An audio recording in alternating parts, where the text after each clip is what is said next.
What I'm doing here today is presenting a young soldier that was wounded in Iraq a while back, about 5 years ago, and myself and a couple other people that came out to present this award. Very proud to be here to present this award to him today. I know it's long overdue, but that's what we're here for, to take care of our soldiers when something happened to them. How important is it that, even though so many years have passed, that he's presented with this award? I mean, why is that so important? It's very important to the soldier that he gets his award, that he's a long time overdue. So that's why we're here to present this award to him. And I'm very proud that the unit found this award. Has been sitting back probably a good while back, and they finally found it. How often do y'all do things like this where they're presented with the award, years later? Sometime we've done awards for this 40 years back. We did an award for a Purple Heart recipient. He got his award for being wounded 40 years back. And we do get these awards, we get called by the unit, and the unit will call us and ask, can we come out and do this award for them? And we said yes, and we make all the contacts, get the certificate for the soldier, get the coin for the soldier, and we present a proud supporter pin to the family, and we also have a pin that we present to the wife. I know you spend a lot of your time dedicated to this cause. What's it like for you to get to see a soldier receive this award? Straight from my heart. I enjoy doing this. And it makes me feel good, very proud to be here to do this.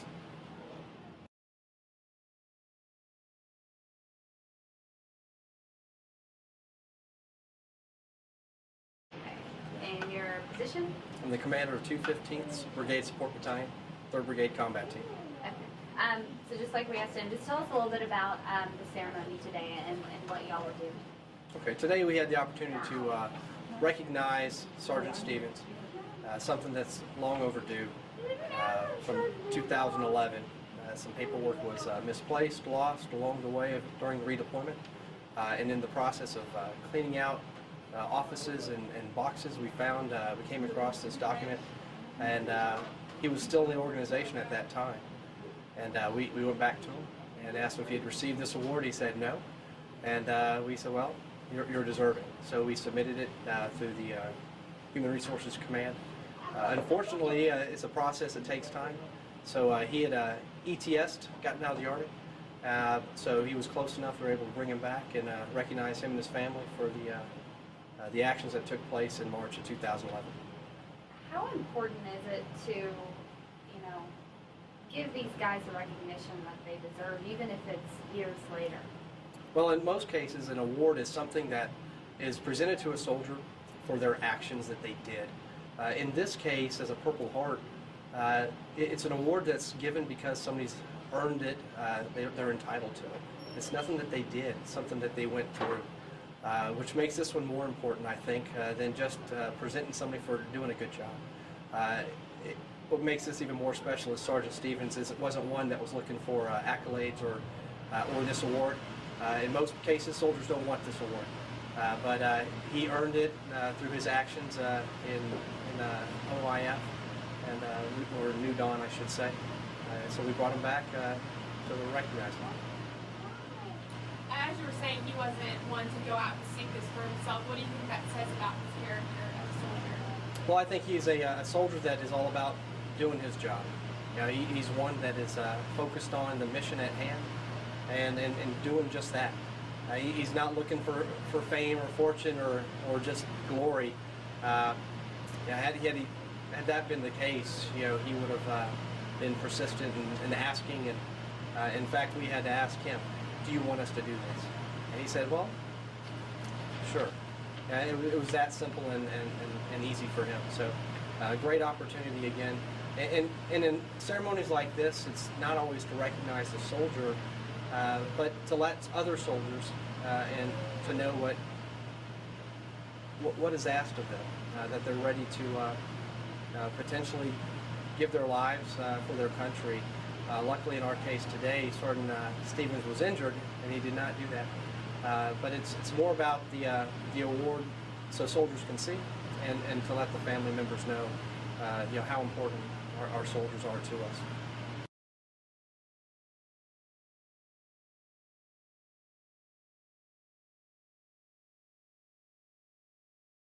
Derek, D-A-R-I-K, Stevens, S-T-E-N-S.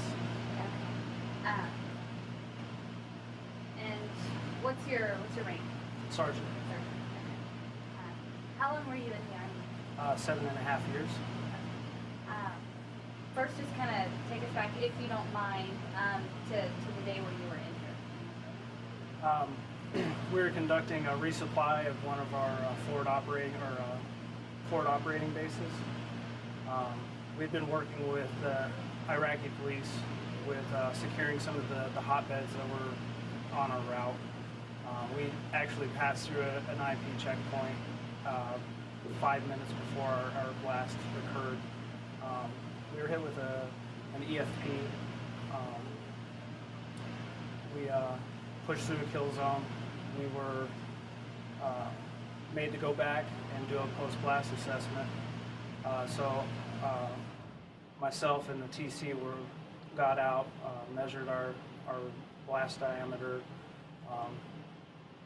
questioned the local militia, or the locals that were in the area at the time, and proceeded to evac back to the cost that we were going to. Our blast crater was 9 foot by 9 foot by 5.5 feet. It hit 3 meters away from our truck, so it was quite the ride. Lifted the truck up, but thankfully, all fingers and toes were present in all personnel that were in the vehicle. Did you know what happened? I mean, in that moment when the blast happened, I mean, was it just kind of unreal? Some people will say they get premonitions when bad things happen like that. You're always taught to keep a very good, solid eye on your surroundings. And at the time, we had one of the locals stopped all the vehicles after ours. We were the tail vehicle, by the way. And he stopped all the vehicles after us. So all the civilians, he stopped all of them. And when that happened, when I saw that happening, to me, it raised a very big red flag. So there's a little bit of premonition, but I mean, obviously when they happen, it scares you like anything else. And the part is that we all turned around and we were able to communicate and get out of the kill zone. We didn't know if there was going to be a secondary or any small arms or anything like that. So we were able to do our jobs and get out of there, and then go back and do the post-blast assessment and continue our mission. And talk a little bit about your injuries and what happened after that, as far as your recovery. We continued our mission. We did our MACE evaluations and at the Koskari Owen. We were fit to go back. I mean, we really didn't have any choice. We had to go back out on the road. So we went back out on the road. We returned back, and I went to our Charlie Met and had another assessment done, and they found that my brain was swelling, and that they took me off. They took me off the road after that. They didn't want to have any more issues from it. This was my third incident in a very short time. So after that, I was taken off the road, and I'm sad that the other personnel that were in the vehicle, I'm not the only one that was in the vehicle when this happened.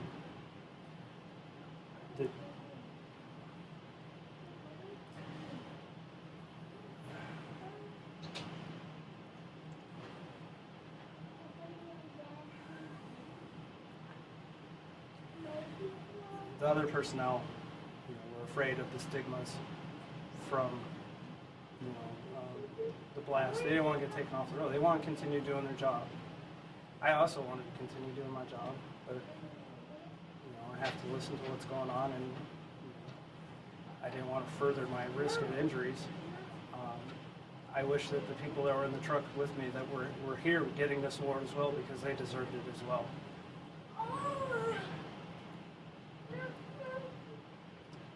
So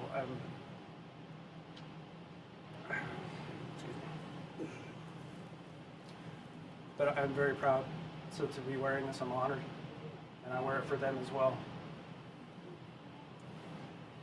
Standing up there and being pinned with this award that, you know, everyone says long overdue, what was that moment like for you?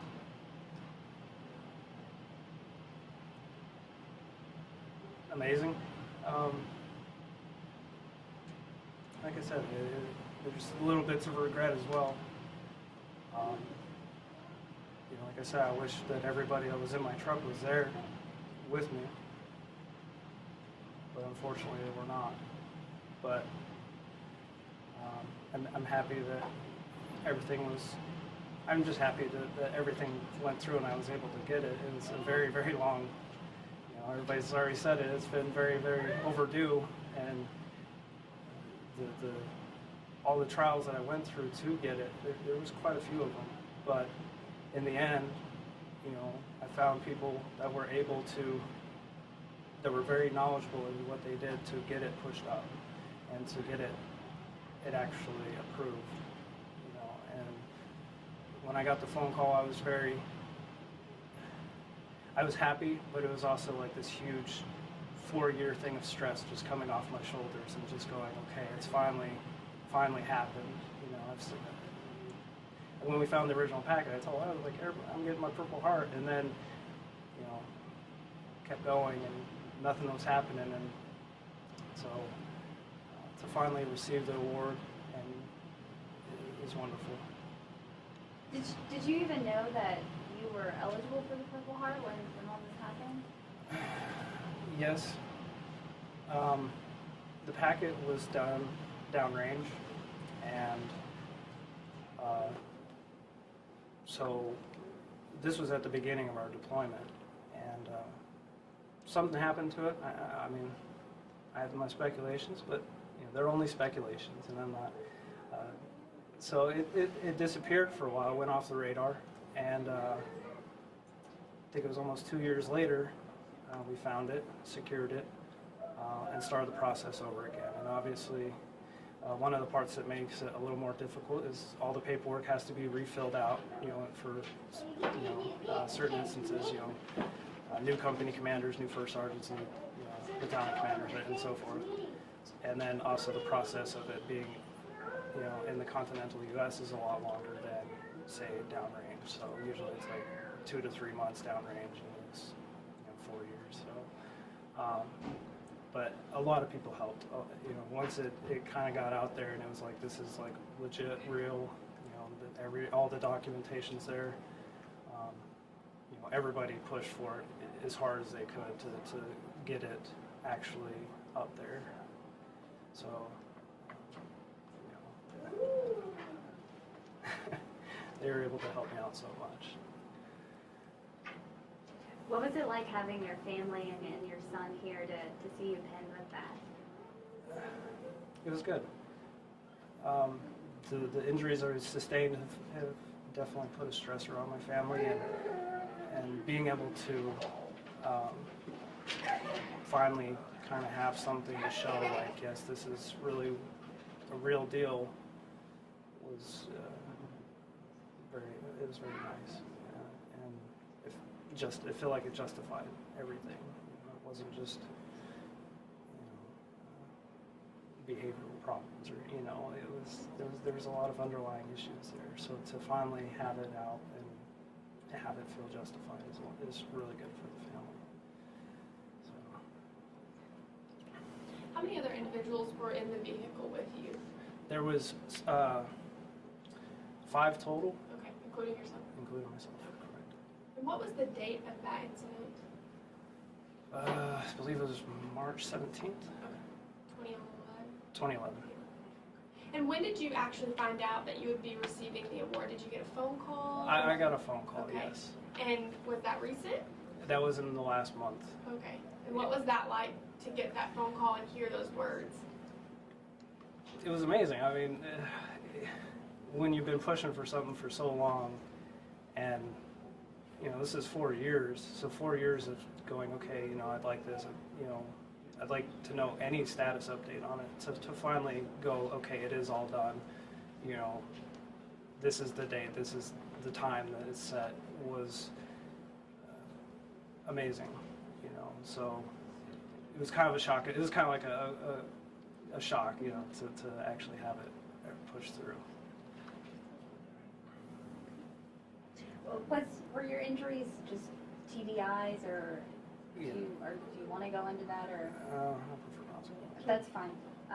So could we say TBI? TBI? TBI. Okay. Okay. That's fine. Is there anything else that you would like to share or say? No, like I said, I'm just ecstatic about all this.